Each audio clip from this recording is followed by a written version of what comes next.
All right, so Biden has issued these sanctions for someone who Trump already placed sanctions on, a bit confusing. Why is he expecting a different outcome here? Yeah, they're meaningless sanctions because basically it's like you're saying, okay, the entire, team on the New York Knicks is sanctioned, and then you say, and this individual player is now sanctioned as well. So it's like one of those, 3 life sentences that people get. The one is enough, and it's already covered by it. And so that's what we're facing here. It's symbolic.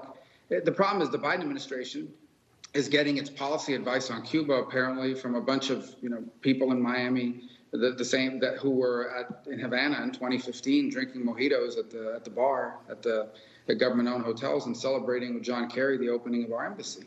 And these are people that have long favored sort of an engagement with the regime over there. So really, I think the answer here is threefold. One is what the president should do, and I asked him to do this like the day after the protests, is convene the brightest minds in government, academia, business, whatever, and say, how can we help expand access to the internet on the island of Cuba? Because that's what's changed everything here. The ability of the Cuban people to talk to each other, talk to the world, show images of what's happening. That's the first thing. The second thing is, where's the diplomacy surge that they promised us America was going to be engaged in these multilateral organizations?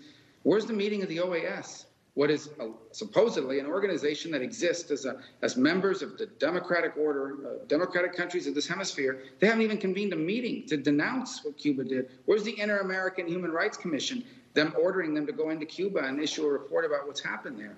So these are the kinds of things that just a consistent message about whose side we're on is important here. So all of these things need to have happened. Really, right now, they haven't. And I think that's why you're seeing some of this response from people, because they know who Biden's listening to, and it's not good. Senator, in numerous interviews, I've heard you call for the Cuban people to have the ability to communicate, that's what they really need. And if that's so critical, it seems relatively simple. Why is it the Biden administration just focusing on that? Well, I think they've talked about they're going to look into it, right? We're going to have VPNs, which is important. What can we do? But they've been generalities. What I haven't seen them do is sort of put an emphasis on it the way they have some other issues, which is to say, I'm standing up this task force. Here's who's on it.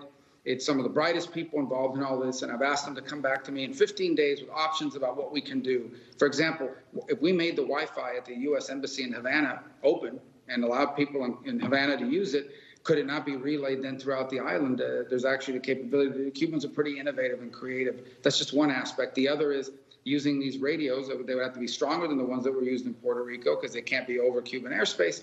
But could that be used at least to expand internet access in times of crisis? And the third is the VPN subscription service. For about $1 million, you can do 3 months of VPN coverage for Cubans who sign up for it and use it so they can evade some of these filters that are being put up and keeping them from accessing Instagram and social media and Facebook, the ways they're sharing these videos with the world, and they're talking to each other about political change in Cuba. They haven't done any of that. They had a conference call last week with a bunch of people, like I said, many of whom were in Havana in 2015 drinking daiquiris and celebrating the re-engagement with the regime. So I don't think they're going to get good advice from that group. Unfortunately not. Senator, we have seen for decades Cuban Americans been calling for change in Cuba. It is escalating at this point, which is great. It seems like the people of Cuba actually want change now. So is it really going to happen? Are we going to see real change, or is this eventually just going to fizzle out? Well, you're dealing with a regime that's willing to kill people, right? Their own people, by the thousands. They're willing to there's 17-year-old girls that are going to jail for a year in Cuba now. They've been summarily sentenced to a year in jail for walking out in the street and videotaping what was going on. So you're talking about a pretty brutal regime here.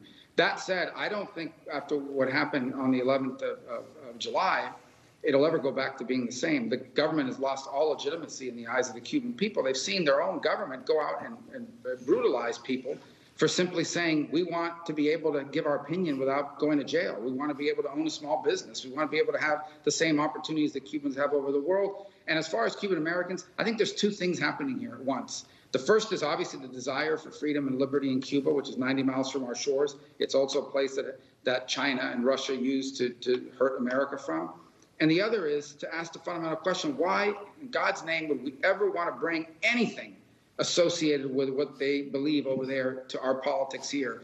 At the end of the day, a lot of what the Marxism that you see over there, some of it's reflected in some of our domestic political debates. It's instead of about social division, social class warfare, about identity politics, about critical race theory. All of these things are designed to say the country, everything's divided between an oppressor class and a victim class. Give us power in government so we can defend you, victims, against these evil oppressors. Under traditional Marxism, that was capitalist, that had money. Under this sort of new iteration of it, it's based on race, ethnicity, gender.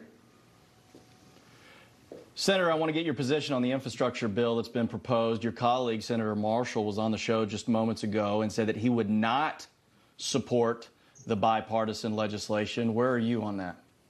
Well, I've had a chance to review it. I want us to do infrastructure. I'm in favor of doing real infrastructure. What I'm not in favor of is two things.